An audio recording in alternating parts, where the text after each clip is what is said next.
Hola, buenas tardes.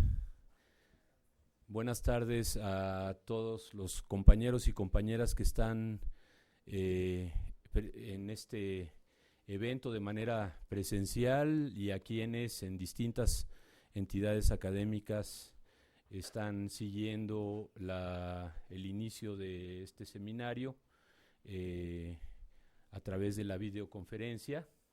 Estábamos haciendo un poquito de tiempo porque venía atrasado el doctor Humberto Muñoz, coordinador del Seminario de Educación Superior, pero no podemos hacerlos esperar más a ustedes y a nuestra directora del Instituto de Investigaciones Económicas, la doctora Verónica Villarespe, que en su doble calidad de anfitriona, directora de este instituto y de integrante del Consejo del Seminario de Educación Superior, va a inaugurar este quinto curso del Seminario de Educación Superior. Mientras tanto, vamos a esperar a que mientras empieza la inauguración, Humberto se integre y haga la parte que le corresponde a él como coordinador. Entonces, bueno, es medio virtual todo. Gracias. Gracias, Vero, por estar aquí. Gracias, Imanol. Buenas tardes. Bueno, ante todo, bienvenidos otra vez a esta su casa. Quiero agradecer que el maestro Juan Arancibia, investigador de nuestro instituto, esté en este presidium. Desde luego a Imanol Ordorica le agradezco muchísimo el invitarme, como siempre, el que sea tan gentil de invitarme para inaugurar esta quinta edición del curso interinstitucional. Bueno, como ya lo mencioné, el Instituto de Investigaciones Económicas se honra una vez más en ser sede del curso interinstitucional que organiza el Seminario de Educación Superior de la UNAM, seminario del que el Instituto es parte integrante y orgullosamente parte integrante. El seminario ha contribuido a la información. Bueno, aquí viene el doctor Muñoz. No hay cuidado. Pero viene muy elegante. Nótese. Pocas veces me verán así. Bueno, el seminario ha contribuido a la formación multidisciplinaria de los estudiantes de posgrado en diversas áreas del conocimiento, como estudios latinoamericanos, psicología, pedagogía, trabajo social, economía, estudios políticos y sociales, tanto en la UNAM como en la Universidad Autónoma del Estado de México, y este año se integra el Instituto Politécnico Nacional. Debo comentar que estamos enlazados por medio de videoconferencia con la Autónoma del Estado de México, con Aragón y con otras entidades académicas. En esta quinta edición, el seminario se propone explorar la relación entre universidad y desarrollo económico, político y social. El seminario contribuye así académicamente en favor de los objetivos universitarios y nacionales. Agradezco una vez más la invitación para compartir este acto con ustedes. Le agradezco al doctor Humberto Muñoz, coordinador del Seminario de Educación Superior, al doctor Imanol Ordorica, que además es investigador de nuestro instituto, al doctor Roberto Rodríguez y al doctor Armando Alcántara, todos ellos coordinadores del curso que hoy iniciamos. Muchas gracias por estar aquí. Yo les ofrezco una disculpa porque tengo que retirarme. Me llamaron para una reunión imprevista, pero dejo la palabra al doctor Humberto Muñoz. Humberto, bienvenido. Muchas gracias, Verónica. Pues el agradecimiento es todo para ti, para el Instituto de Investigaciones Económicas, que en quinta ocasión nos recibe en sus instalaciones. El Seminario de Educación Superior, tal vez ustedes recuerdan, veo muchas caras conocidas. Es un seminario que tiene 4 bases institucionales en la UNAM. Una de ellas es el Instituto de Investigaciones Económicas, el Instituto de Investigaciones Sociales, el Centro Regional de Investigaciones Multidisciplinarias y el Instituto sobre la Universidad de la Educación. Estas 4 entidades de la UNAM son las 4 entidades que fueron el soporte para la creación del seminario y siguen siendo el soporte para el funcionamiento del seminario. En especial el Instituto de Investigaciones Económicas y su actual directora nos han apoyado muchísimo en la realización de los 2 últimos cursos, el del año pasado y en este. La idea de este curso era una idea que a mí me parece fascinante por el planteamiento en el que hoy están las universidades públicas en el país. Seguramente ustedes han estado siguiendo muchas de las acciones que ha estado tomando la universidad en términos de plantear soluciones a los grandes problemas nacionales. La universidad acaba de entregar un proyecto sobre seguridad nacional que me parece tiene pues una veintena de puntos importantes en la discusión de un problema de la mayor gravedad que tiene el país. Hoy en la mañana estuvimos terminando el Seminario de Investigación de Juventud, una reunión sobre juventud en América Latina, y próximamente la universidad va a entregar al Congreso de la Unión una propuesta para hacer políticas favorables a la juventud de México. Entonces, ¿qué es lo que está pasando? La universidad hoy se está planteando la posibilidad de hacer contribuciones claras, precisas, directas, concretas al nuevo proyecto de desarrollo. El rector de la universidad ha estado insistiendo muchísimo en que este modelo de desarrollo se agotó y que la universidad tiene que participar en la formación de un nuevo modelo de desarrollo nacional, pero no es el modelo de desarrollo nacional, es en la formación de un nuevo proyecto, una nueva visión sobre a dónde va el país en los próximos años, y más que en los próximos años, yo creo que nos hace falta una mirada hacia lo que va a ser este país en el siglo XXI y cuál es el papel de la universidad pública y de la Universidad Nacional en la construcción de una nueva nación, de un nuevo país. Yo tengo la impresión de que, déjenme regresar un poquito y termino de hablar, porque si no luego y Manolito va a decir que hablo muchísimo. En el libro de la Universidad Pública, a lo mejor ustedes recuerdan, en el último capítulo el doctor Durán insiste muchísimo en que el proyecto nacional de desarrollo ya no existe y que como la universidad en México fue una universidad creada para el desarrollo del proyecto nacional, la Universidad Nacional y la Universidad Pública en México pues ya no tienen razón de ser, tienen que ser otra cosa, pero ya no. Y bueno, hemos debatido mucho con el doctor Durán, yo creo que Manolo ya cambió también de idea, pero lo cierto es que la universidad pública hoy tiene un papel fundamental desde casi cualquier ángulo que lo vean, ¿no? Nosotros vamos a tener que formar al nuevo ser del siglo XXI, al ser humano del siglo XXI, pero más que eso, fíjense, en el siglo del conocimiento, la universidad pública va a tener que formar al productor de conocimiento, ¿no? Y entonces tenemos un papel todavía por ahí, y más que eso todavía, la universidad pública del país en el siglo XXI va a tener que ser una universidad estrechamente vinculada al quehacer social. Una universidad de puertas abiertas, en donde caben todas las ideas, todas las corrientes, los públicos, y la universidad va a tener que hacer un desarrollo importante de enlazarse con aquellos públicos con los que la universidad, por una serie de razones históricas, políticas y sociales, no ha estado enlazada. Tenemos que abrirnos, confrontar muchas de las realidades sociales, y particularmente creo que nosotros debemos contribuir a lo que es esta vinculación que tiene el nuevo curso. Universidad de Desarrollo y Desarrollo Social, Universidad de Desarrollo Local. La universidad va a tener que atender la parte social de manera muy clara.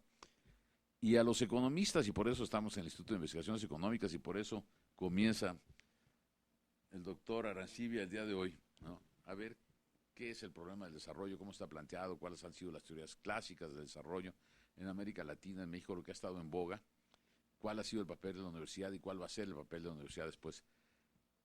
Hace unos meses se publicó un libro que les recomiendo muchísimo, que se llama Crisis en el País. Lo hicieron un grupo de economistas que están vinculados a la Universidad Nacional. Se conjuntó un grupo de economistas, algunos ya de larga tradición en el país, bueno, y también a políticos. Hay un texto de Cuauhtémoc Cárdenas en ese libro. Pero bueno, ahí se propone, ¿no?, una serie de medidas para que el país vuelva a crecer. Y yo tengo la impresión de que sí, el país puede volver a crecer, pero que el crecimiento del país tiene una ecuación verdaderamente compleja. Todo lo que hay que hacer para que este país tenga inversión, ahorro, que es lo que siempre insisten los economistas, pero además de eso crecimiento, con cierto equilibrio regional, social, ¿no? Y una vida política más aireada, con una clase política un poco diferente.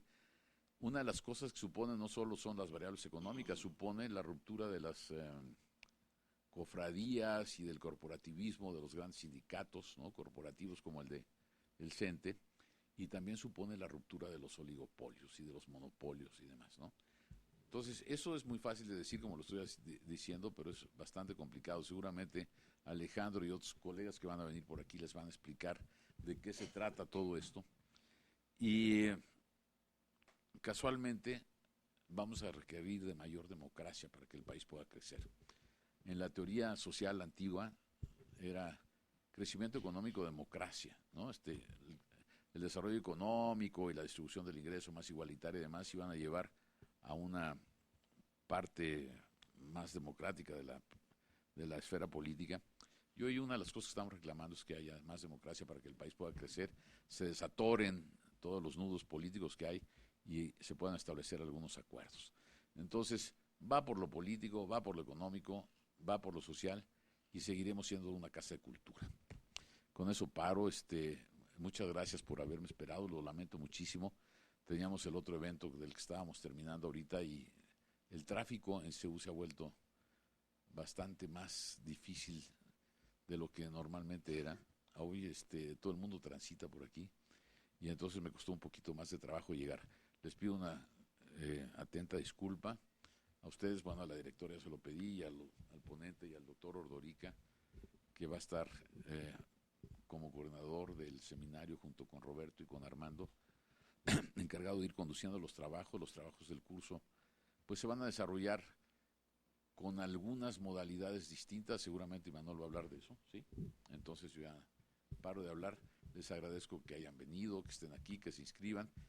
Y por favor, les pido de la manera más atenta que le pongan atención al curso. Va a ser un buen curso. Aprovéchenlo, trabájenlo,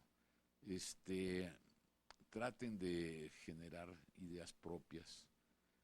En otros cursos no nos ha pasado eso con muchos alumnos, y aquí lo que esperamos es que realmente ustedes le pongan muchas ganas al curso y que al final del mismo todos estemos satisfechos, quienes venimos a hablar aquí encima y quienes vienen a escucharnos. Este es el 5º curso y espero que salga muy bien. Muchas gracias.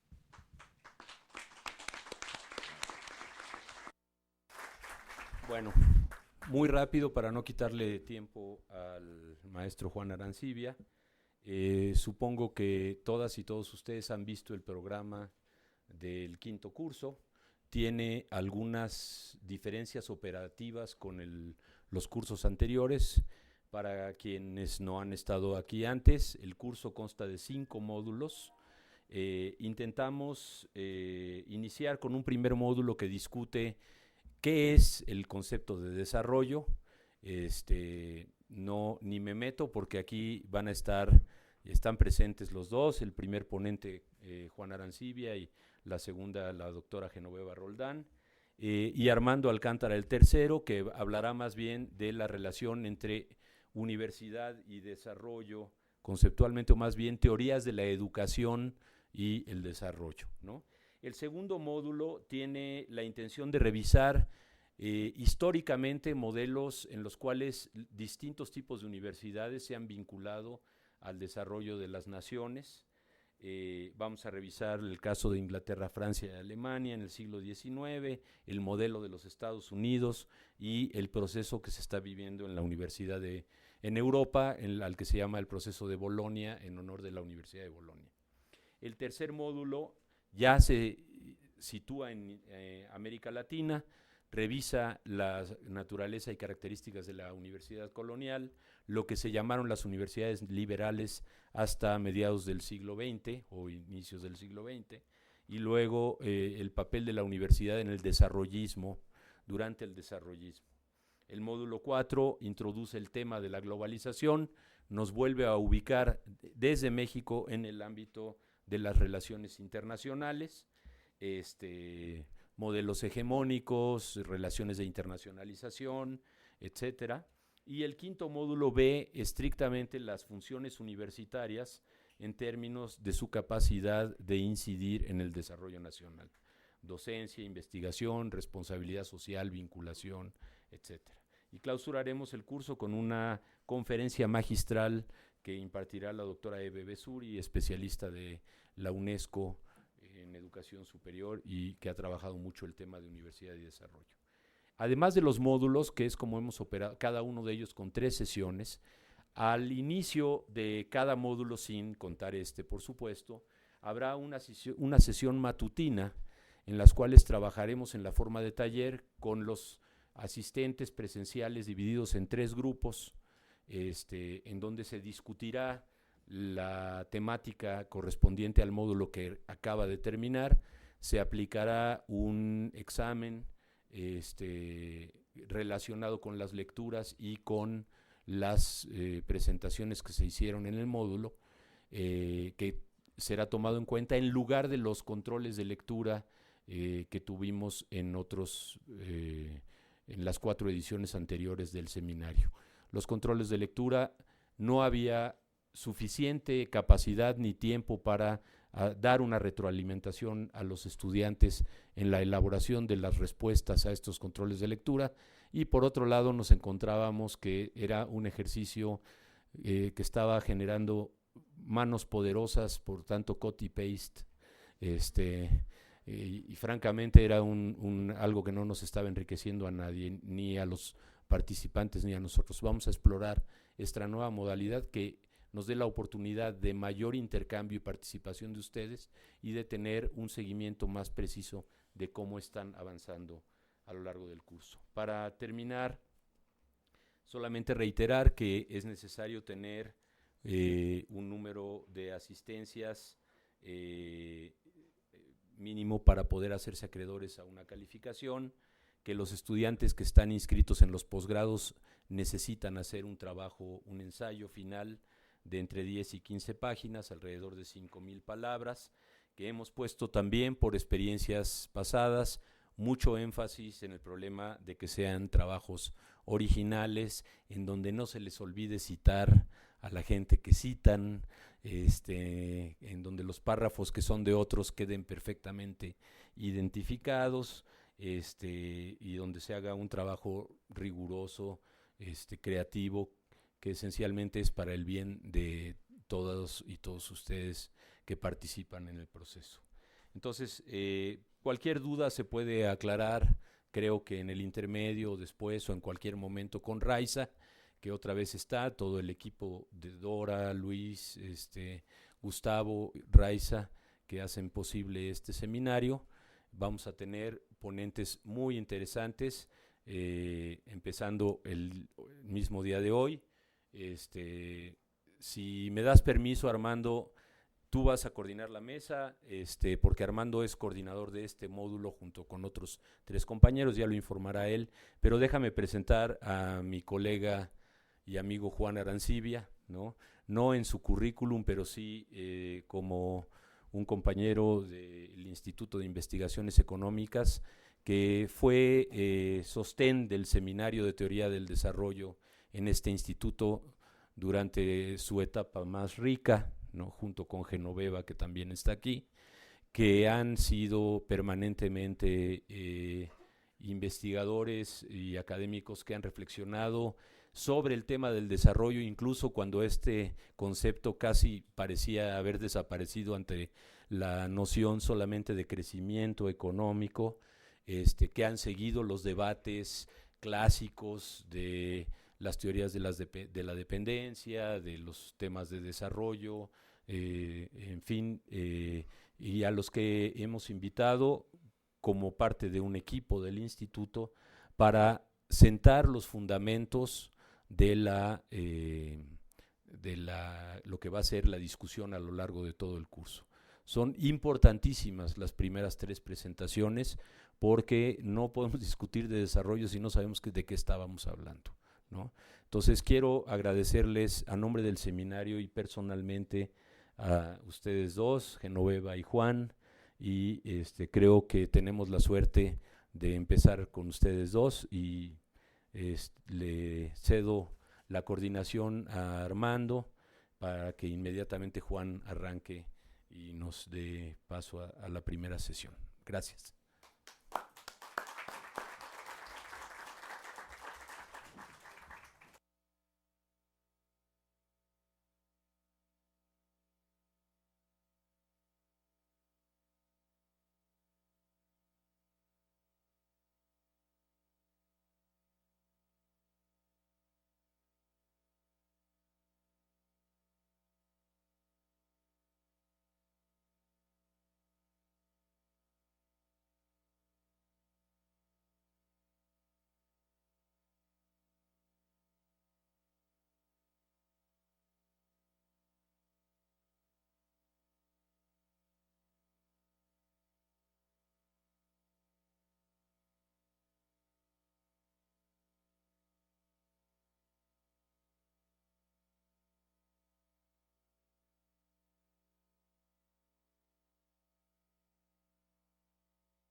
Bien, vamos entonces a dar comienzo a esta primera sesión del seminario. Como ya había adelantado Imanol, este primer módulo se llama Fundamentos Conceptuales sobre Educación y Desarrollo. El objetivo general de este módulo, que tiene las 3 sesiones que ustedes ya seguramente vieron, es dar un panorama de los principales elementos del debate clásico y contemporáneo sobre la noción de desarrollo. Y particularmente se van a analizar distintas teorías acerca de las relaciones entre estos dos elementos, entre la educación y el desarrollo. Entonces, la primera sesión lleva como título Teorías del Desarrollo de la perspectiva liberal a las teorías de la dependencia, a cargo del maestro Juan Arancibia. Después, la segunda sesión será el debate contemporáneo sobre el desarrollo, a cargo de la doctora Genoveva Roldán. Y el tercero será Educación Superior y Desarrollo, a cargo de la voz. Entonces, me da mucho gusto poder presentar al maestro Juan Arancibia, quien es investigador de este instituto. Imanol ya nos dio una idea general de lo que el maestro Arancibia ha trabajado fundamentalmente, y creo que él en este inicio de su presentación nos va también a dar un poco más de elementos sobre qué es lo que él está trabajando, las líneas de investigación, sus inquietudes y digamos actuales temas sobre los cuales está trabajando. Entonces, sin más, le paso la palabra al maestro Juan Arancibia. Muchas gracias. Buenas tardes a todas y a todos. Debo decir que me inhibe un poco este tipo de escenario teatral. No, me refiero en el sentido de la forma como estamos ubicados, ¿verdad? Estoy más acostumbrado a esta relación más horizontal y a un diálogo más directo, que lo que de alguna manera me sugiere esta posición. Por ejemplo, cuando estamos en un grupo más pequeño y en un diálogo más directo, normalmente comienzo por preguntar a qué se dedican en la vida real, ¿verdad? En qué trabajan, en qué se han formado, para tener una idea de cómo poder orientar mejor la charla, ¿no? el intercambio. Pero no tenemos, por el número, la posibilidad en este momento de hacerlo así. Entonces, bueno, vamos a ver cómo nos sale. El tema de educación y desarrollo no es el objetivo de hoy. Sin embargo, quisiera, sin meterme mucho en lo que a otros corresponde, hacer una ligera reflexión sobre este punto. En primer lugar, se habla hoy día de la sociedad del conocimiento, y lo que nosotros decimos, sin desconocer la importancia que tiene hoy día el trabajo intelectual, el trabajo científico, que en todas las, por lo menos si no queremos ir más atrás, en toda la época del desarrollo del capitalismo, de la economía de mercado, y si quieren ustedes, para no ampliar demasiado, por lo menos desde la revolución industrial, el conocimiento siempre ha estado presente por detrás del tema de la economía, por detrás del tema del desarrollo. Que no hubiera computadoras o no hubiera todos los medios de hoy no significa que no se experimentaba, no se inventaba, no se generaba nuevo conocimiento. De hecho, no habría sido posible llegar hasta donde estamos si así no hubiese sido. Entonces, yo creo que es importante desentrañar, más allá de lo que es casi lo que yo llamaría una propaganda cotidiana, qué es realmente lo novedoso de este periodo, pero no me corresponde a mí. Simplemente lo dejo como una inquietud. ¿Cuál es la diferencia entre este momento y los momentos anteriores, el siglo XX, la primera mitad del siglo XX, el siglo XIX, el propio Renacimiento, que es un momento de alta creación en todo lo que tiene que ver con el desarrollo intelectual, espiritual, artístico, científico, etc. Entonces creo que es importante este desentrañamiento que yo no voy a hacer para poder entender mejor dónde estamos parados. La segunda cuestión que me parece importante también señalar antes de entrar directamente a mi tema es que creo que hay una, y lo quiero decir con cuidado para que no se malentienda, una sobrevaloración del papel que debería cumplir la educación en el mundo de hoy. ¿En qué sentido hablo de una sobrevaloración? En que hay versiones de reflexión o de difusión sobre el tema que casi ubican a la educación como la llave o como la puerta definitiva o como el sostén crucial del desarrollo. Y yo no digo que esto no sea importante. Incluso es importante que la gente se eduque aunque sea para ser cesante. Digo, es mejor un cesante educado, con profesión, que un cesante que no tiene estas características. Por supuesto, es mejor que no haya cesantes, ¿no? Eso no tengo la menor duda. Pero digo esto para poner de relieve que sí me parece importante. Sin embargo, no creo que la educación por sí misma puede resolver el problema del desarrollo, que puede ser un elemento importante como soporte, como cimiento, sí, pero no como un instrumento definitivo. Porque si así fuera y si de verdad lo creyeran, entonces tendrían que estar invirtiendo mucho más, ¿no? Yo creo que en gran medida pasa por una propaganda que tiene que ver con esta idea del capital humano, donde finalmente la solución de los problemas es de cada uno de nosotros. Si usted no está bien es porque no se ha formado, ¿no? Si usted no tiene más riqueza es porque no ha ahorrado, etcétera, etcétera. No quiero ahondar más en esto, pero me parece que aquí hay otro tema también para discutir más profundamente, situar exactamente, si es posible, cuál es el vínculo entre educación y desarrollo y qué es el peso tan importante que sobre esto, que esto tiene en el desarrollo. Bueno, y estamos hablando de desarrollo como si todos estuviéramos de acuerdo en qué es esto. Hablamos de desarrollo como hablamos de calidad de la educación. Calidad es un concepto que parece en el que todos estamos también de acuerdo y que nadie discute. Usted le pregunta, y pregunto aquí a cualquiera, ¿ustedes creen que es conveniente que todo se haga con calidad? Y seguramente todos vamos a estar de acuerdo, ¿verdad? Pero no entramos a discutir realmente qué es lo que esto significa, qué hay detrás. Lo mismo estamos prácticamente en temas de desarrollo. Desarrollo es bueno per se. Esta es la primera conclusión que podríamos hacer, que no sé si no requiere de una discusión más profunda. El desarrollo es bueno per se. Ahora, ¿qué es el desarrollo?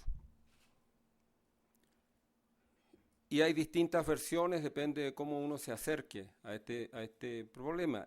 Normalmente se entiende por desarrollo la acumulación de bienes materiales, de bienes y servicios para la sociedad. La sociedad es más desarrollada, se accede a más y mejores bienes y servicios. Esta es un poco la idea con que nos hemos estado moviendo. Y esto se refleja incluso en la manera como se mide. ¿Qué es lo que se mide normalmente? ¿Cuáles son las variables que nos dicen cotidianamente que son importantes? De un lado, el crecimiento del PIB, del producto. Esta es la variable fundamental. Si el producto crece al 7, el 8%, nos estamos desarrollando. Si crece al 3, 4, andamos en la mediocridad, y si está en el 0, en el 1, estamos estancados, no nos estamos desarrollando. Entonces, me parece que las estadísticas o la manera como se mide claramente especifica qué es lo que se está entendiendo por detrás como desarrollo. Esta acumulación incesante e interminable de bienes y servicios.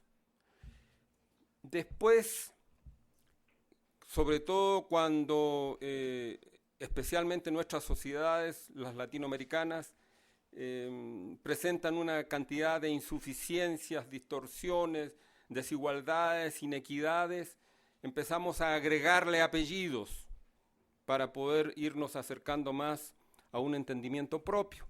Entonces, por ahí a la CEPAL se le ocurre en algún momento hablar de desarrollo con rostro humano, ¿verdad? De desarrollo social, de desarrollo sostenible. Resulta insuficiente la idea de desarrollo como puro crecimiento, porque en las versiones liberales o en las versiones neoclásicas es básicamente crecimiento con un uso óptimo de los recursos. Pero en la condición de América Latina y de México no resulta suficiente. Entonces hablamos de desarrollo social. Y muchas veces tratamos lo económico y lo social por separado, como si fueran por carriles diferentes, ¿no? Y entonces al Estado le corresponde lo social y a los empresarios privados le corresponderá el desarrollo económico propiamente o el crecimiento. Y más recientemente, pero eso son cosas que le corresponden más a Genoveva, ¿verdad? No solo el Estado tiene que preocuparse por lo social, sino las empresas socialmente responsables, ¿no? Es decir, también hay aquí como un corrimiento hacia actores nuevos. Y seguramente a ustedes les ha tocado que le pregunten si quieren donar 1 peso, 2 pesos, o si van al cajero automático, 5 pesos para la educación. ¿Quiere usted redondeo o no quiere redondeo? Es decir, cómo supuestamente el conjunto de la sociedad tiene que ir resolviendo los problemas sociales, pero desde una perspectiva caritativa, ¿no? Desde una perspectiva casi de limosna dominguera, con todo respeto para los que van a la iglesia. Bueno, entonces, desarrollo como crecimiento, desarrollo incorporando elementos sociales, y entonces ahí tenemos que entrar a analizar en el caso de América Latina los problemas de empleo, desempleo, informalidad. Tenemos que entrar a ver el tema de la pobreza y la distribución del ingreso, es decir, se va complejizando un poco el análisis. De modo que la idea misma de desarrollo no es una idea fija, estática, ni tampoco es una idea única, sino que depende desde dónde uno mire, desde qué perspectiva teórico-ideológica uno se sitúe, desde qué posición social está enfrentando el tema. Y como en América Latina las cosas no han andado bien para el desarrollo, pues ha tenido también que surgir el concepto de subdesarrollo, que sería como la no existencia del desarrollo. Y también la idea de atraso, ¿verdad? Y a veces se habla de atraso y de subdesarrollo como términos equivalentes. Y a lo mejor si uno va al diccionario de la Real Academia se parecen, ¿no? O aparecen incluso como sinónimos. Pero si uno va a un análisis de los procesos históricos, quizás podría establecer una diferencia importante, a la cual me voy a referir. De modo entonces que a nosotros no se nos ha dado el desarrollo y seguimos siendo países subdesarrollados, atrasados, en vías de desarrollo, emergentes, en fin, ahí depende de dónde uno se para desde el punto de vista teórico-político para usar uno u otro concepto. Por supuesto que el de países o economías en vías de desarrollo y emergentes es más bonito y quizás más optimista que el de países subdesarrollados o atrasados. La cuestión es cuál de estos conceptos nos da cuenta mejor de la realidad, nos permite un acercamiento más científico a los problemas que enfrentamos.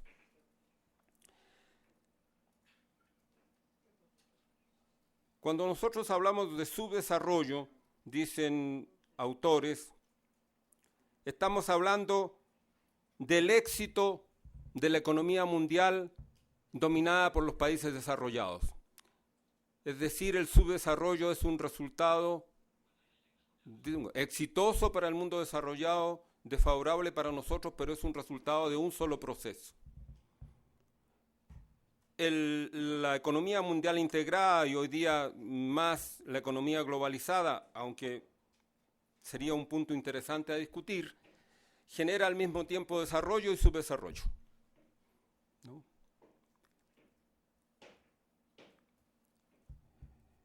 Estos mismos autores dicen que el atraso, en cambio, es el resultado de la eficiencia de los sistemas económicos precapitalistas, que han logrado mantenerse por mucho tiempo y no han permitido que las economías despeguen.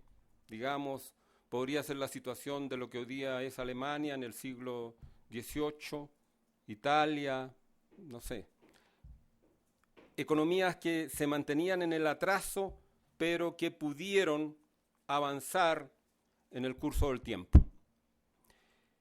Economías que no fueron economías dependientes, en el sentido en que nosotros lo somos. Creo que puede ser una distinción útil, porque de lo contrario uno siempre se queda preguntando ¿y por qué aquellos sí y nosotros no? ¿Por qué aquellos pueden avanzar? ¿Por qué les va bien y por qué a nosotros no nos va bien y no podemos avanzar? O avanzamos muy lentamente, de modo que la brecha de riqueza y de control, de autonomía entre nosotros y las economías desarrolladas, en vez de disminuir, parece irse ensanchando. Aunque hay la promesa de que la globalización va a eliminar esta brecha o la va a disminuir significativamente, pero no es el tema de hoy. Bueno, yo me voy a concentrar en dos teorías o en dos acercamientos fundamentalmente el día de hoy, que son las propuestas de la CEPAL, lo que se llama el estructuralismo cepalino, ¿no? El desarrollismo de la CEPAL y la teoría de la dependencia. Sin embargo, voy a decir dos cuestiones rápidas sobre la visión liberal, que es una etapa que en América Latina llega hasta la crisis de 1929, un poquito más adelante, y que implica o significa que se aceptan las ideas del neoliberalismo acerca del libre mercado, de la desregulación en el funcionamiento de la economía, el dejar hacer, el dejar pasar. Se acepta la división internacional del trabajo que surge de nuestra incorporación, en el sentido de que nosotros tenemos que dedicarnos a aquello en lo cual tenemos ventajas comparativas, partiendo de la teoría de Ricardo sobre las ventajas comparativas, y aquello en que tenemos ventajas comparativas son ventajas naturales, podríamos decir así, ventajas que provienen de la disponibilidad de recursos minerales, de recursos agrarios o provenientes de lo agrario,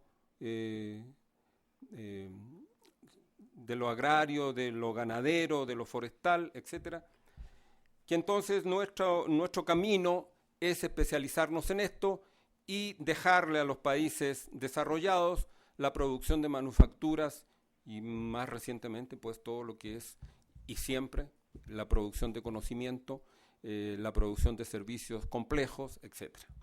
Y nosotros seguir en este camino, por eso hablamos de neoliberalismo, porque es un regreso a ciertas perspectivas liberales clásicas, ¿verdad? Genoveva lo verá, pero estamos en un proceso de reprimarización de nuestras economías. Regresando por supuesto que no igual, no de manera similar, un poco lo que había sido el siglo XIX y parte del siglo XX en América Latina.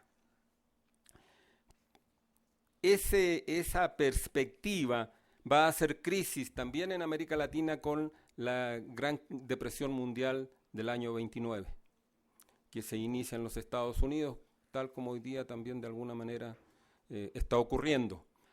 Esa Gran Depresión cuestiona las teorías clásicas sobre el desarrollo o sobre la creación de riqueza o la generación de riqueza, porque tampoco se ha hablado tan claramente de desarrollo, ¿verdad?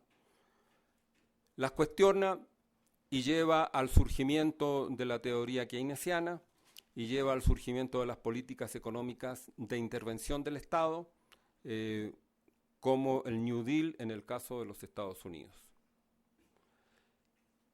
Nosotros pensamos, sostenemos que no es solo el keynesianismo y el nuevo trato de Roosevelt el que logran sacar a Estados Unidos y al mundo de la crisis, sino que también la Segunda Guerra Mundial juega un papel fundamental en este proceso, en tanto permite dinamizar la economía y en tanto también permite generar una clara hegemonía de los Estados Unidos y del dólar sobre el resto de la economía mundial y generar un orden económico y financiero internacional construido a partir de los acuerdos de Bretton Woods del año 44, ¿no? Pero han pasado muchas cosas en el mundo en aquel tiempo. No podemos dar solo miradas teóricas. Tenemos que recordar que en el año de 1917 ha ocurrido la Revolución Rusa y que en esos años también hay una gran efervescencia, hay una lucha social muy intensa en algunos otros países de Europa, por ejemplo en Alemania, ¿no? Es decir, hay un cuestionamiento del sistema capitalista y de la economía de mercado. Y la Gran Depresión y la Segunda Guerra Mundial y lo que surge después de la Segunda Guerra Mundial cuestiona más severamente todavía la hegemonía de la economía de mercado y del sistema capitalista. Los nombro así los dos, aunque es lo mismo, ¿verdad? Porque se usan las dos expresiones. La Unión Soviética ha ampliado su presencia, se incorporan algunos países de la Europa Oriental al modelo de socialismo real, ocurre la Revolución China, es decir, el sistema enfrenta un desafío muy importante, el sistema dominante. Y responde internamente, va a responder internamente a este desafío y a las necesidades del proceso de acumulación, generando lo que se llama en los países desarrollados el welfare state, es decir, la economía del bienestar, el Estado benefactor, y va a tratar de enfrentar los problemas del resto del mundo con políticas de estímulo al desarrollo. Se van a crear las comisiones especiales de las Naciones Unidas para las distintas regiones y ahí es donde nos toca a nosotros la Comisión Económica para América Latina, la CEPAL, en el año de 1948 o 49, perdón que no me acuerdo con exactitud, pero es ahí al finalizar la década de los 40. Y es en ese mismo tiempo en que se va a acuñar el término, se va a acuñar y se va a comenzar a usar el término de subdesarrollo por parte, dicen los que escriben sobre el punto, por parte de Truman, que es el primero en hablar oficialmente sobre el tema del subdesarrollo. Antes de eso no éramos subdesarrollados, tal vez éramos atrasados, tal vez un poco bárbaros, ¿no? Pero no éramos subdesarrollados. Esto no sé si nos golpeó más la autoestima o no, pero bueno, subdesarrollados. Y entonces empieza a haber una preocupación muy importante por el desarrollo y a surgir teorías que están ya más directamente vinculadas con el tema, y no solo con el crecimiento o con el uso eficiente de los recursos o el aprovechamiento óptimo de los mismos, sino que ya hay una preocupación porque hay regiones, hay países que no logran avanzar como están avanzando las economías desarrolladas. Entonces, una primera, y están las lecturas que se les proporcionó, espero, ¿verdad? Un primer acercamiento sería la escuela de la modernización, Nuestras economías son economías atrasadas, nuestras economías son economías duales, ¿sí? Y por lo tanto es necesario generar procesos de modernización siguiendo el camino que han seguido lo que son hoy día los países desarrollados, bajo una cierta concepción de lo que podríamos llamar la existencia, y llama el autor, de una monoeconomía, es decir, la economía es la misma, solo que hay situaciones diversas. Por lo tanto, es posible aplicar una misma receta de desarrollo en los distintos lugares, que es un poco lo que regresa de nuevo con el llamado neoliberalismo, ¿verdad? Esta idea de que lo que está equivocado es la realidad y no la teoría, ¿no? Si la realidad se adecua a la teoría, entonces los problemas se resuelven. Por eso México no avanza, porque no termina de transformar su realidad tal como la teoría lo exige. Y nos faltan la reforma fiscal, la reforma energética y la reforma laboral. Cuando tengamos todas esas reformas, entonces la vida nos va a sonreír. Pongo este ejemplo para mostrar cómo existe esta idea de que la realidad se equivoca, la teoría nunca, ¿no? La teoría científica, la realidad, a saber qué es, por lo menos distorsionada y perversa, ¿no? Bueno. Esta idea de la escuela de la modernización, entonces no voy a entrar en detalle, sobre que hay que sacar a estas economías del atraso y de esta dualidad de la existencia de un sector moderno y de un sector atrasado, y que eso se hace siguiendo el camino de las teorías tradicionales de corte neoclásico. Bueno. Sin embargo, vienen ocurriendo también algunas cuestiones importantes en América Latina. Hablamos de América Latina, es una idea fuerza importante, es una idea fuerza significativa, vale la pena rescatarla y mantenerla, pero la verdad es que hay muchas diferencias entre los diversos países, entre las diversas sociedades, entre las diferentes economías. Tenemos algunas cuestiones en común, pero también tenemos diferencias importantes. Entonces, algunas economías más grandes, algunas economías que tienen características sociales y políticas diversas, ya vienen desarrollando lo que los especialistas han llamado un proceso de industrialización espontáneo ligado a las actividades tradicionales de tipo primario. La producción agrícola, la producción minera, la producción artesanal y manufacturera, se ha venido desarrollando un proceso de industrialización espontáneo a partir de durante el siglo XX. Ese proceso de alguna manera ha cobrado alguna fuerza con la depresión y la Segunda Guerra Mundial, porque no ha sido fácil que nuestros países se abastecieran en el mercado internacional de muchos de los satisfactores que requerían.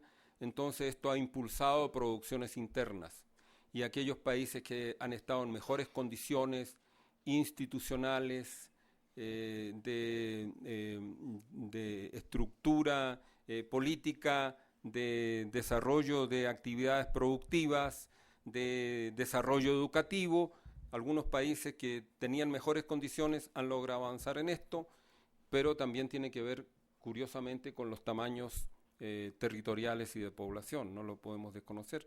Estamos hablando de Brasil, estamos hablando de México, estamos hablando de Argentina, estamos hablando de Colombia, ¿verdad?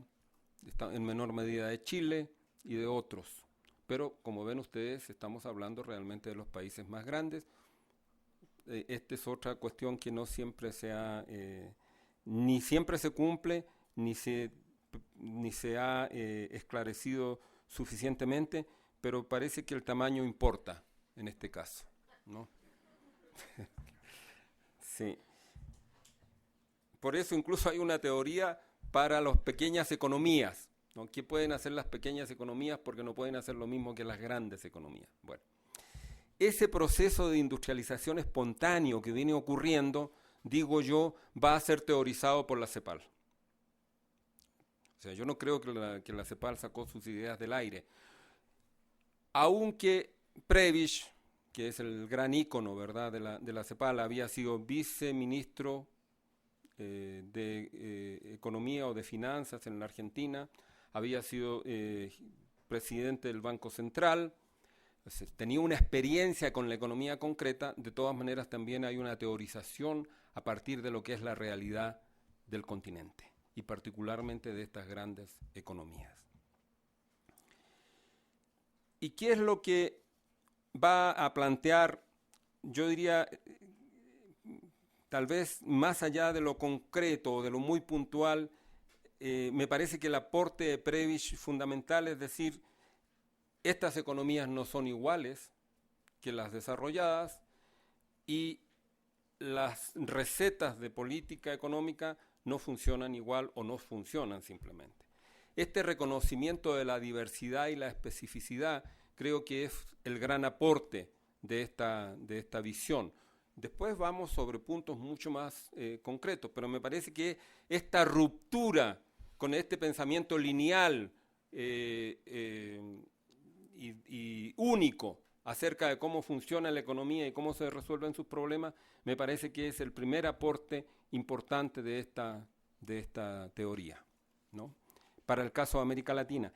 Otro aspecto importante que el mismo Prebisch destaca en uno de los artículos que escribió es que su público no era un público académico, sino eran los maker policy, es decir, los hacedores de política económica concreta en los países. A ellos se dirigió fundamentalmente la CEPAL y con ellos entabló relación. Las relaciones de la CEPAL con el mundo intelectual y académico son mucho más recientes, ¿no? Incluso en el caso de la propia UNAM, las relaciones son relativamente, las relaciones de asociación o de colaboración son muy relativamente recientes. Bueno.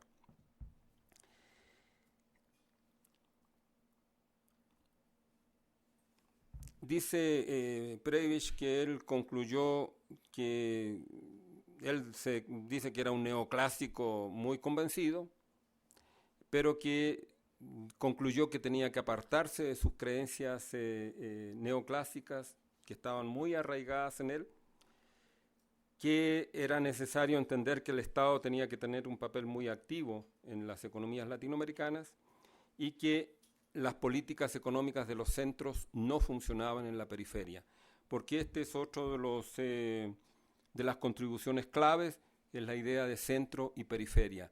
Si la idea de un sistema económico mundial integrado, pero donde hay centros y donde hay periferias. Estas ideas fueron bastante molestas para el mundo desarrollado. Incluso hay uno de los presidentes de Estados Unidos confrontó abiertamente el estatismo que estaba implicado en esta visión de la CEPAL y este espíritu confrontativo con el mundo desarrollado, ¿no? La idea del centro-periferia. ¿Pero por qué era importante esta idea de centro-periferia? Porque en la idea neoclásica, el progreso técnico, que es muy importante desde el punto de vista del desarrollo, el crecimiento de la productividad, ¿verdad? El trabajo es más productivo cuando se incorpora progreso técnico. La idea neoclásica de mercados perfectos implica que el progreso técnico se difunde en todos los espacios sin dificultad, sin encontrar trabas. Y que por lo tanto, tanto en el mundo desarrollado como en el mundo en vías de desarrollo, se tienen beneficios de este proceso. Lo que dice Prebisch y dice la CEPAL es que la difusión internacional del progreso técnico no ocurre de una manera igual en todas partes, más bien ocurre de una manera desigual.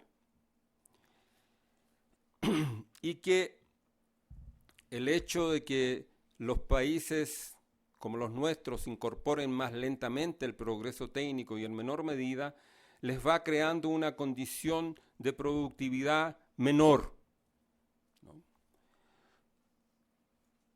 Y esa desigualdad se va expresando en la relación de intercambio, porque vendemos productos primarios y compramos productos industriales.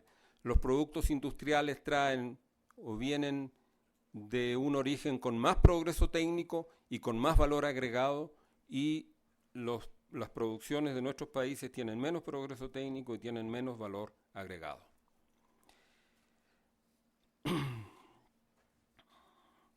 Y esto va a dar lugar a un deterioro de los términos de intercambio. Las producciones de exportación en nuestros países son las que más incorporan progreso técnico, ¿no? Sin embargo, ese progreso técnico en nuestro caso va a dar por resultado una disminución de precios, que está vinculado con otro fenómeno que luego toco. En cambio, en los países desarrollados, el progreso técnico no siempre va a dar por resultado precios más bajos, sino que incluso puede dar lugar a elevación de precios, a permanencia de precios o a una disminución más lenta de los precios de lo que ocurre en las economías como las nuestras. Y eso va a hacer que parte de los excedentes producidos en nuestras economías vayan a dar, por esta relación de intercambio desigual, vayan a dar a la economía de los países desarrollados. Es decir, que ellos están apoderando constantemente de parte de nuestro excedente económico. Y si es así, entonces eso significa que nosotros tenemos menos disponibilidad de riqueza para consumir e invertir. En realidad, esta es una continuación mucho más sofisticada de lo que había ocurrido durante la colonia, donde la cuestión no tenía que ver con los diferenciales de productividad, sino que tenía que ver fundamentalmente con el saqueo, con la apropiación. Sí. Europa hace un proceso de acumulación originario centrado sobre las riquezas que se va apropiando en distintas partes del mundo, incluida América Latina, pero también en África, en Asia, etc., ¿no?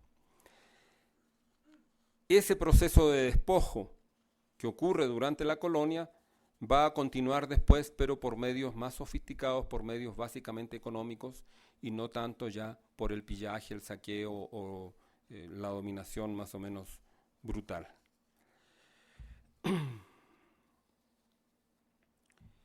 Bueno, este progreso técnico lento, este crecimiento lento también creaba, ¿verdad?, desempleo, y no había capacidad de absorber esa mano de obra. Gran parte de la población, dice Prebisch, permanecía al margen del desarrollo. Y no se daba esto de la idea de las ventajas comparativas, en donde las diferentes economías tienen un beneficio mutuo. Producimos cosas distintas, pero nos beneficiamos todos. Esto no ocurre, dice Prebisch, porque está el deterioro de los términos del intercambio, producto de la diferente velocidad de incorporación del progreso técnico, pero producto de otro tema más que es necesario señalar, que tiene que ver con las diferenciales de salario.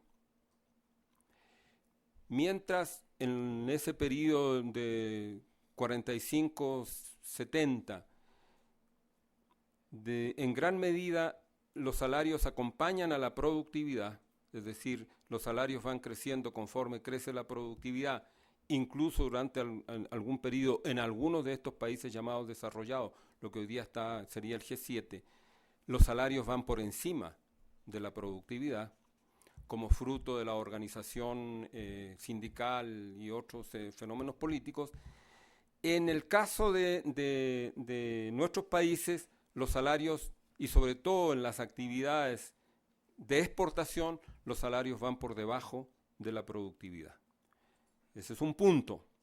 Pero hay otro aspecto más que tiene que ver con el hecho de que los salarios, de que la productividad es una productividad media, no es solamente la productividad de las actividades de exportación, y esto sigue siendo válido hoy día, ¿no? Y la productividad media del conjunto de la economía termina siendo muy baja, aunque las actividades de exportación tengan una productividad alta. Pero además los salarios de esos sectores o de esas ramas que exportan, ¿verdad?, no se definen solamente en función de lo que ocurre en ese ámbito, en términos de productividad y de relaciones económicas, sino que también son jalados hacia la baja por el excedente de fuerza de trabajo existente en el conjunto de la economía. Y esta es una cuestión que va a tomar con mucha fuerza la teoría de la dependencia, particularmente en la versión de Rui Mauro Marini, de la superexplotación de la fuerza de trabajo. Esto es muy importante también en términos de distribución de ingresos, de apropiación de excedente por parte de los centros y de creación de mercado interno. Toda economía que se define fundamentalmente como una economía exportadora es una economía a la que no le interesan los salarios y no le interesa el mercado interno, ¿no? Y esto es muy importante tenerlo presente porque es un hecho de hoy en nuestra economía mexicana y en nuestra economía latinoamericana.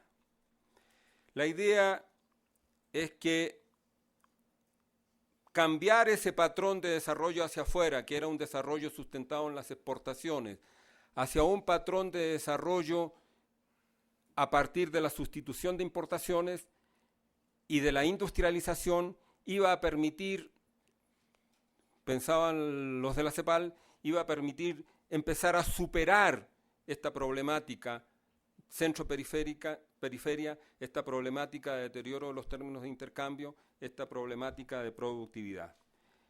A partir de la industrialización y de la incorporación de los procesos industriales al resto de las actividades económicas, entonces íbamos a empezar a acercarnos, a cerrar la brecha. La industrialización iba a dar empleo a los desocupados, iba a elevar la productividad del conjunto, el problema era que los costos productivos de la industria latinoamericana iban a ser más altos que los costos productivos de la industria de los países desarrollados. Y entonces, si permanecíamos en un mundo de libre competencia, no iba a ser posible. Por eso la CEPAL plantea la necesidad del proteccionismo, porque si no hay proteccionismo, la industria de nuestros países pierde, no puede competir con la de los países desarrollados. Ahora, por supuesto que al mundo desarrollado no le gustó la idea del proteccionismo, pero bueno, ya luego no le quedó más que aceptar esta idea. Pero inmediatamente dijeron, está bien, aceptamos esta idea, pero las empresas transnacionales van a jugar un papel fundamental en el proceso de industrialización. Porque si no es así, entonces no va a ocurrir. La CEPAL pensaba que las empresas o la inversión directa externa jugaba un papel complementario al proceso de inversión interna, ¿no? Pero la verdad es que terminamos, y hoy día más que nunca, en que en realidad a veces incluso la inversión externa ha reemplazado a la inversión interna.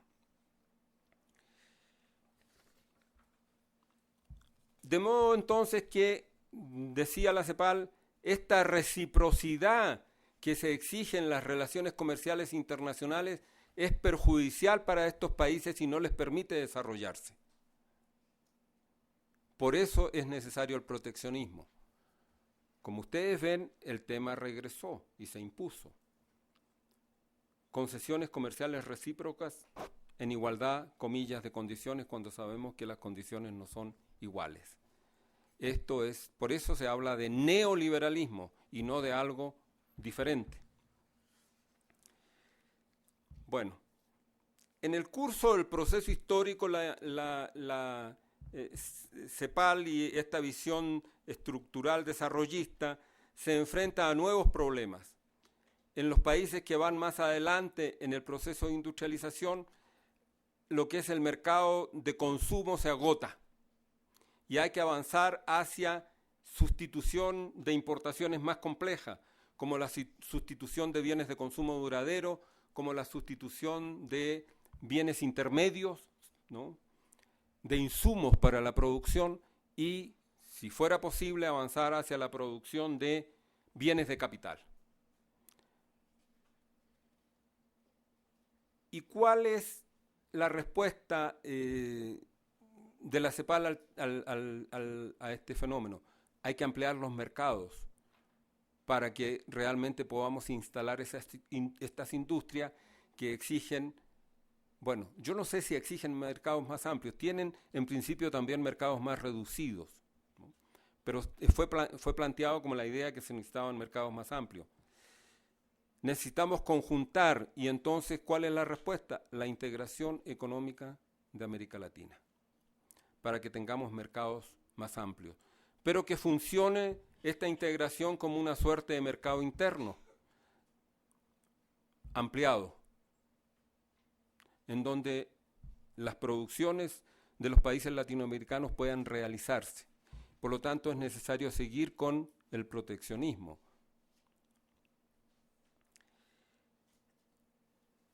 Se entendió también en aquel momento, aunque en realidad no se puso en práctica, que era necesario promover la exportación de manufacturas desde la periferia hacia el centro, ¿no? En realidad, yo creo que un excesivo proteccionismo o un proteccionismo poco selectivo, además, bueno, no permitió que las exportaciones de estos países, de exportaciones, la producción manufacturera no pudiera ser o no pudiera exportarse hacia el centro. Es curioso porque muchas de estas producciones que pudieron haber sido exportadas estaban en manos de empresas transnacionales. Si no había un problema tecnológico, no había un problema de conocimiento de los mercados, ¿no?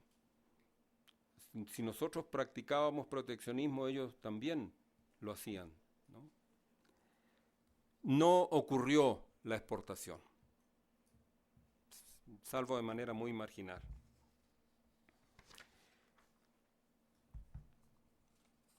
Finalmente, y esto es más de Prebisch que del conjunto de la CEPAL, pero yo supongo que la CEPAL lo suscribe sin problema, dice Prebisch: el progreso técnico se hace en los centros y allí permanece, y sus frutos no se distribuyen, ¿no?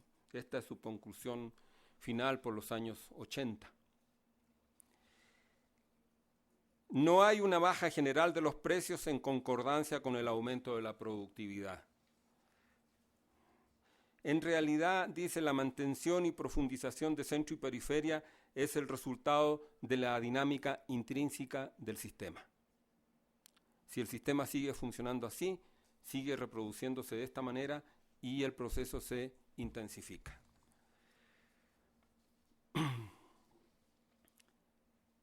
En este proceso también de ampliación de mercados que aparecía como necesario, se va a plantear el tema de la reforma agraria. Incorporar a los campesinos al mercado. Este no es una propuesta que solo venga de la CEPAL, también va a venir de la Alianza para el Progreso. Recordemos que en inicio de los años 60, los Estados Unidos plantean la Alianza por el Progreso, el gobierno de Kennedy, porque están preocupados por el conflicto social en América Latina. Y supuestamente esa alianza incluye procesos de reforma agraria. La idea es acabar con las relaciones precapitalistas y mercantilizar el campo. que los trabajadores del campo reciban salario, reciban dinero, no compren en las tiendas de las haciendas, ¿no? Que esto ocurría incluso en las plantaciones bananeras de las grandes compañías fruteras. No ocurría solamente en el resto de la economía precapitalista. Las compañías bananeras tenían sus propias tiendas para abastecer a su personal, incluidos los trabajadores. Incluso impedían la circulación de los vendedores ambulantes de los buhoneros de aquel tiempo que andaban con unos canastos en los brazos, ¿verdad? Porque era controlar el negocio completo, paquete completo, diría, ¿no? Era no solo la producción, sino también el consumo de la clase trabajadora. Así entonces,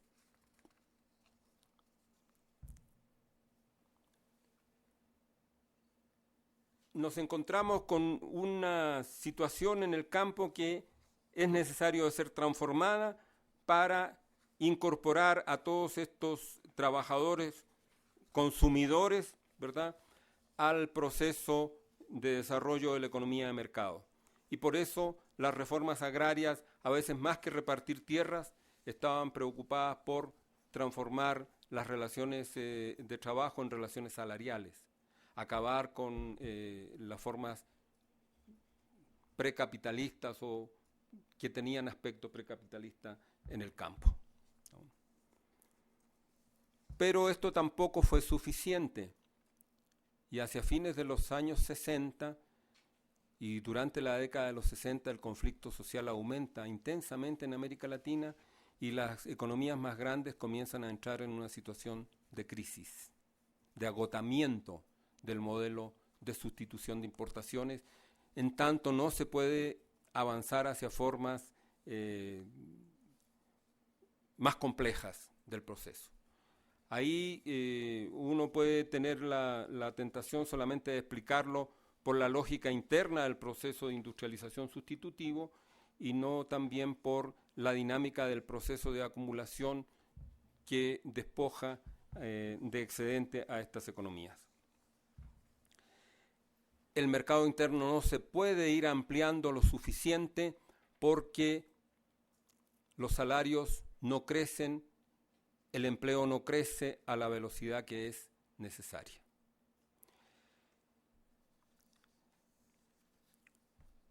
Surge entonces, junto con el avance de la lucha social,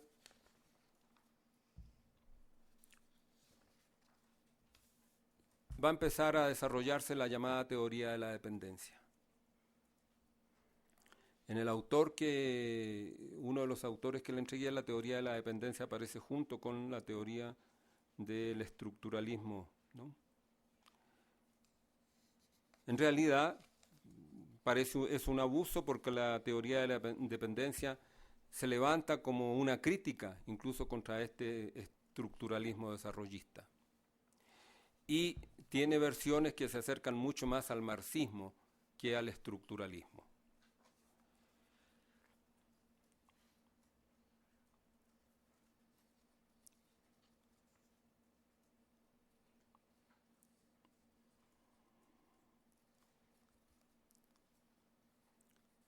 André Gunder Frank, que fue uno de los primeros escritores sobre el tema, que escribió un texto que se llama El desarrollo del subdesarrollo.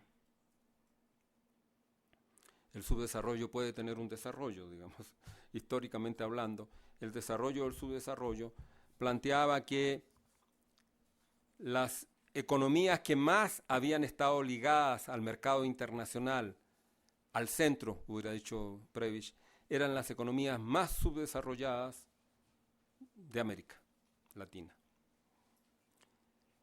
Que América Latina había sido una sociedad capitalista desde la cuna, desde el momento en que los españoles descubrieron, entre comillas, invadieron y conquistaron y colonizaron. Desde ese momento, dice Gunder Frank, la economía latinoamericana fue incorporada al desarrollo de la economía mundial que se enfilaba hacia el capitalismo. Habría que decir en ese momento capitalismo comercial, ¿no? todavía no era capitalismo industrial, no era capitalismo productivo. Esto, sobre todo desde el punto de vista político, vamos a ver a la larga que resultaba un abuso histórico-conceptual, pero eso lo veríamos mucho más tarde y en algunos casos más o menos trágicamente, porque a partir de este reemplazo de la realidad por el concepto, se cometieron muchos errores políticos y no se entendió la diversidad y la complejidad de las sociedades latinoamericanas.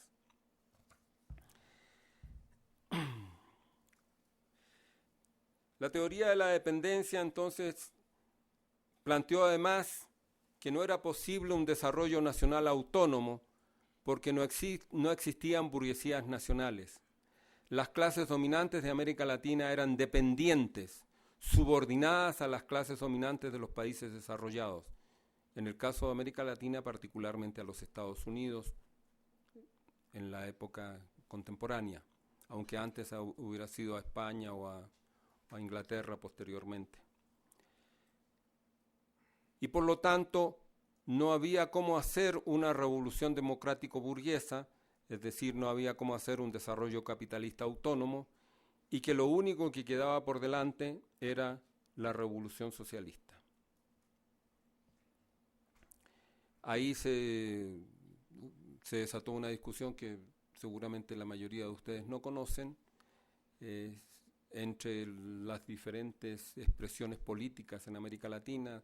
De un lado los partidos comunistas más tradicionales, más ortodoxos, que seguían la línea de Moscú, que seguían pensando en la revolución democrático-burguesa como una antesala de la revolución socialista, las versiones más radicales, expresadas en diferentes corrientes políticas que planteaban al socialismo como la única alternativa.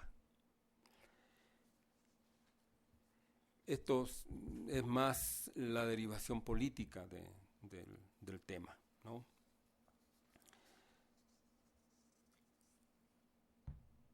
La teoría de la dependencia va a recoger la idea de centro-periferia y va a recoger la idea del deterioro de los términos de intercambio, lo va a transformar retomando otros aportes en teoría del intercambio desigual, ¿no? Y ahí quiero referirme particularmente a la visión de Rui Mauro Marini, porque creo que es de las más complejas y ricas y de las que más ha permanecido en el tiempo. Hay una visión, diría yo, más light, o más funcional al sistema, que olvidaba todo el tema de las clases sociales y casi situaba el tema de la dependencia como una confrontación entre naciones, ¿no? Que no digo que no estuviera presente, pero entender el tema de la dependencia, entender el centro-periferia, entender el deterioro de los términos del intercambio o el intercambio desigual, pasaba también por hacer un análisis de clase de las sociedades latinoamericanas y de las formas de organización de los procesos de trabajo y de la producción y de las relaciones económicas centradas sobre aquellos procesos, y no solamente mirar el tema de la relación entre los países de América Latina y el otro mundo. Incluso esto se va a situar todavía en una perspectiva posteriormente más idealista, la idea de que es posible negociar las condiciones de las relaciones de intercambio por encima de las relaciones económicas de base. Así que podemos juntarnos en las Naciones Unidas, en la ¿cómo se llamaba en aquel tiempo? En la Organización Mundial de Comercio nos podríamos juntar y decir, oye, ya sean buena onda, páguennos mejor, cóbrennos menos por sus productos. Digo, esta ya es la versión todavía como más idealista del tema de las relaciones de dependencia, ¿no?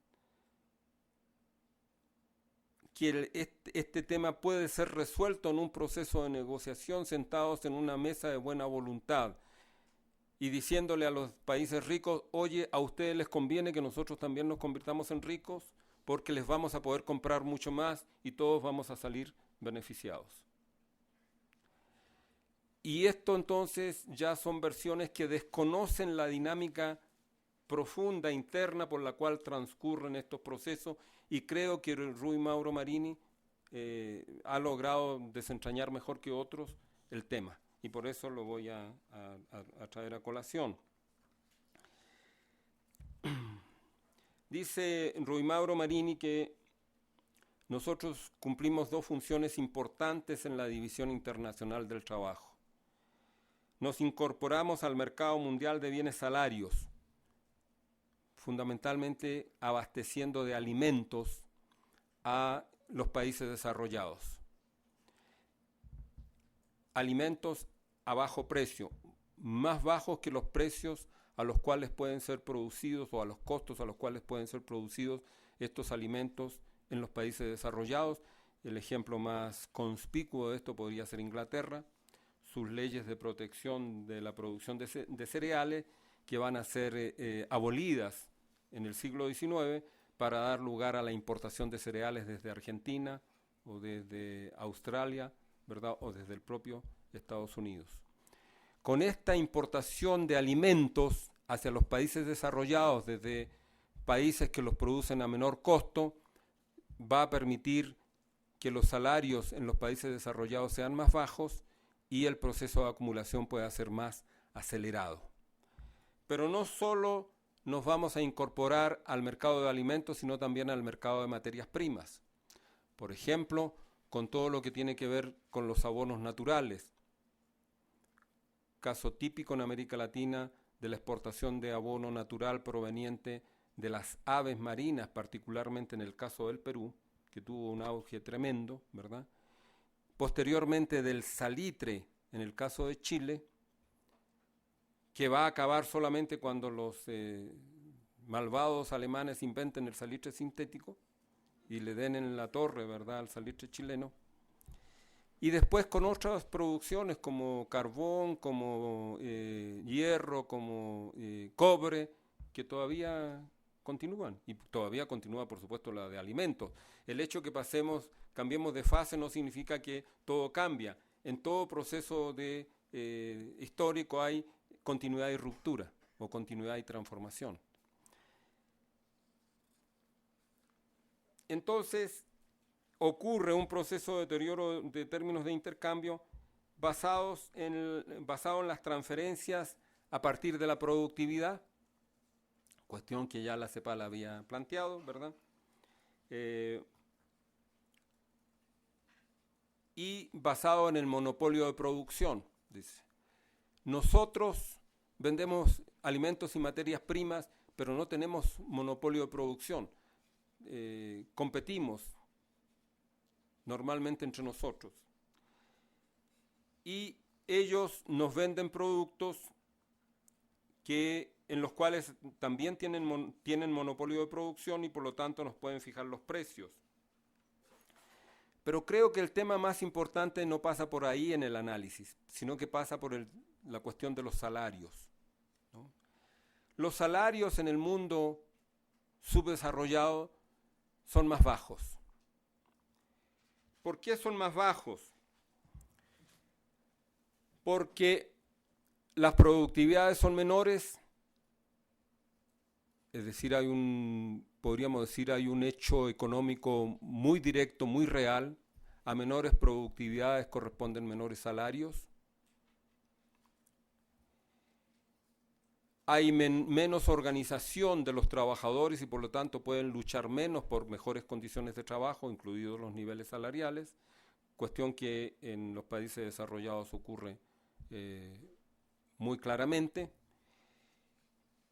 Pero también porque enfrentados al deterioro de los términos de intercambio, es decir, al hecho de que parte de la riqueza que se produce no es apropiada por los capitalistas locales, sino que es apropiado por los capitalistas del mundo desarrollado, lo que hacen los capitalistas locales para poder recuperar parte de ese excedente es incrementar la explotación de la fuerza de trabajo en América Latina.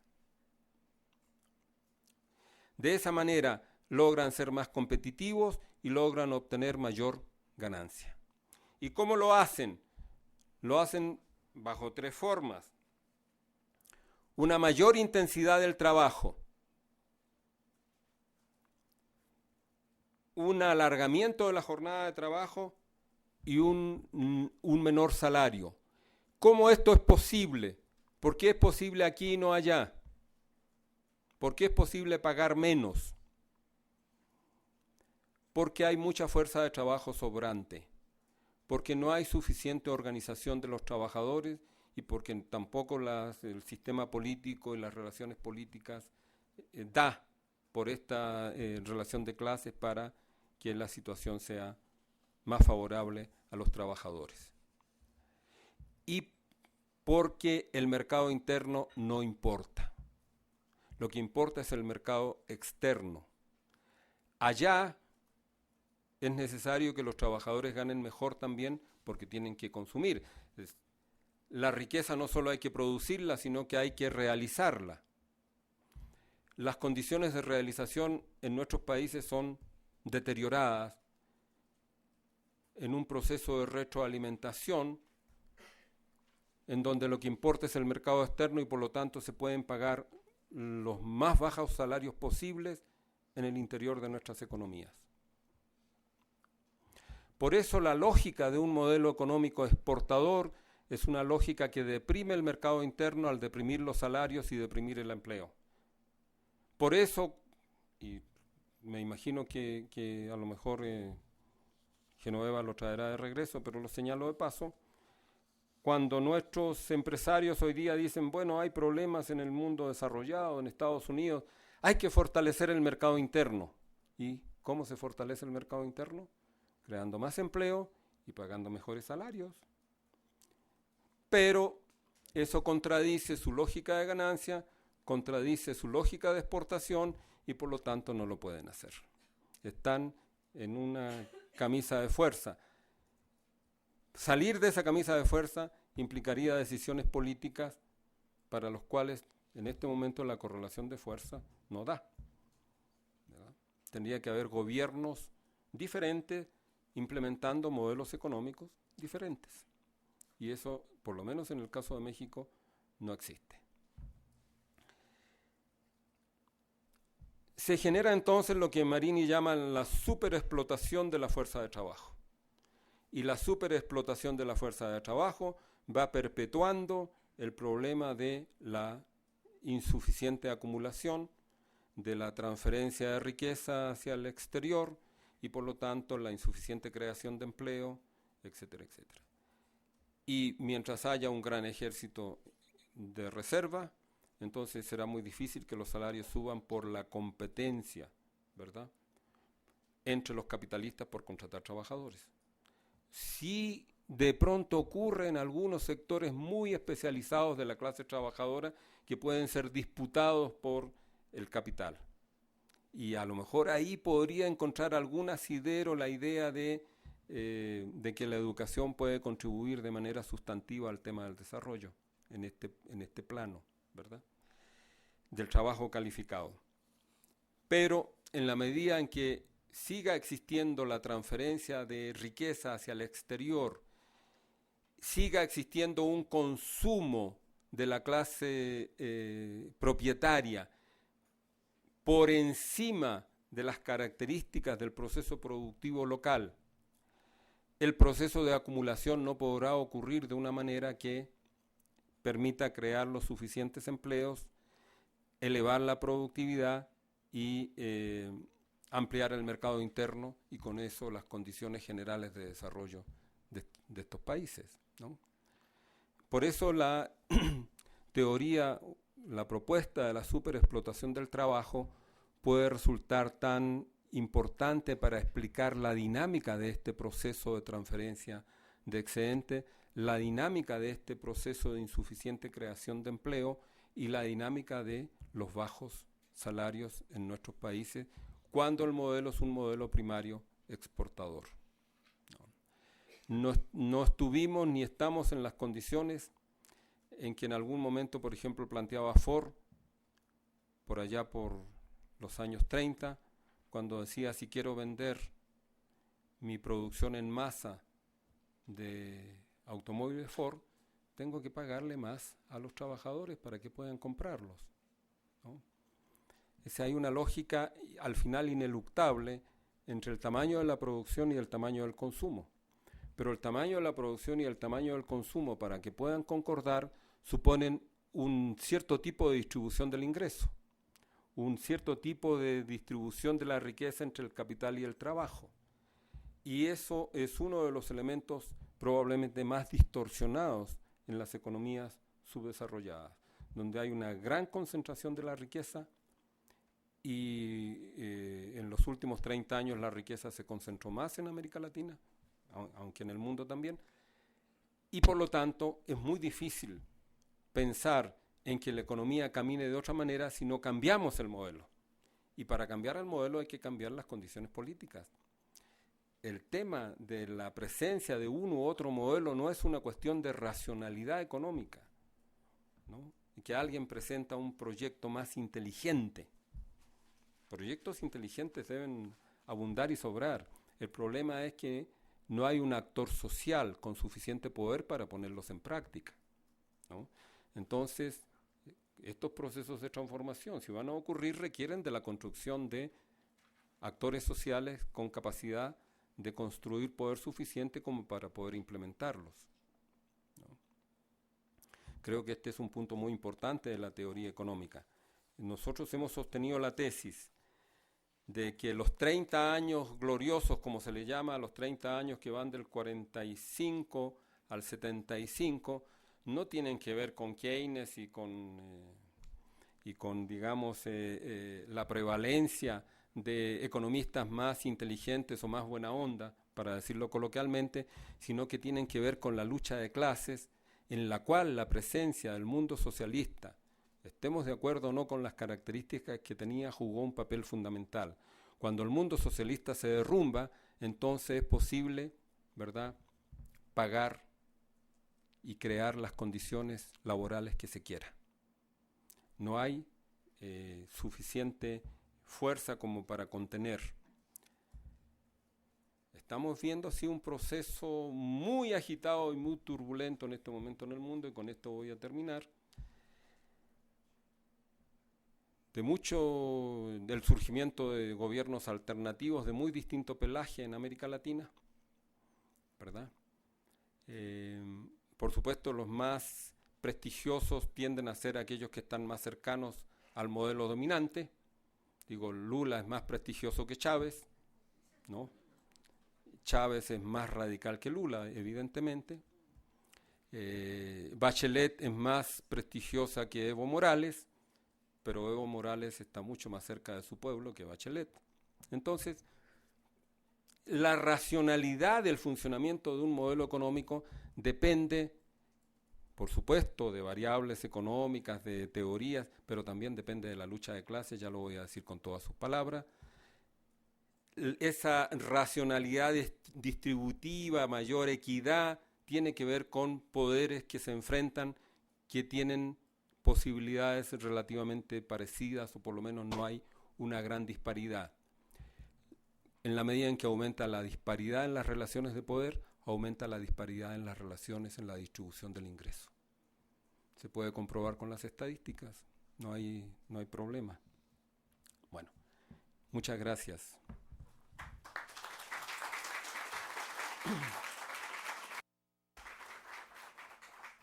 Muchas gracias, maestro Arancibia. Realmente el panorama que usted nos acaba de describir y analizar de cómo es que ha ido evolucionando la economía en el mundo y en América Latina en particular a lo largo de, de los siglos 18, 19 y todo lo que fue del 20, pues ha sido muy ilustrador, porque, digamos, esto es lo que constituye el contexto en el cual los demás temas que vamos a abordar en el curso se van a ir agregando.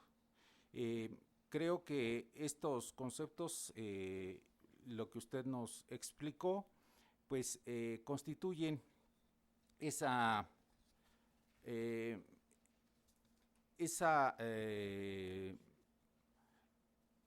¿cómo decirlo? Ese panorama en el cual, digamos, otros procesos se van a dar, ¿no? Y bueno, nos explicó que no es nada más el asunto de la cuestión económica, de cómo se va dando la producción y la distribución de los bienes y los servicios, sino también en esta última parte de cómo es que el asunto político entra en acción a través de la lucha de clases, de la correlación de fuerzas, para que, digamos, esto nos explique por qué la situación de los países latinoamericanos y, bueno, dentro de ellos, la situación económica que tiene nuestro país. Bueno, vamos a tomar un receso para, pues, respirar aire fresco, ir al baño y regresamos en 15 minutos. ¿O solo para eso? Entonces regresamos en 15 minutos, por favor, para después la sesión de las preguntas y respuestas.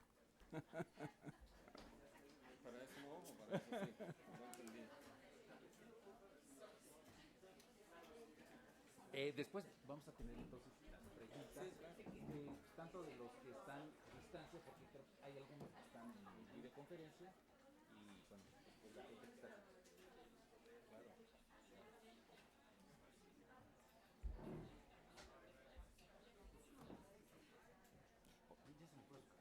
Sí, Ahorita le dan otro. Pues sí, ¿verdad? Claro.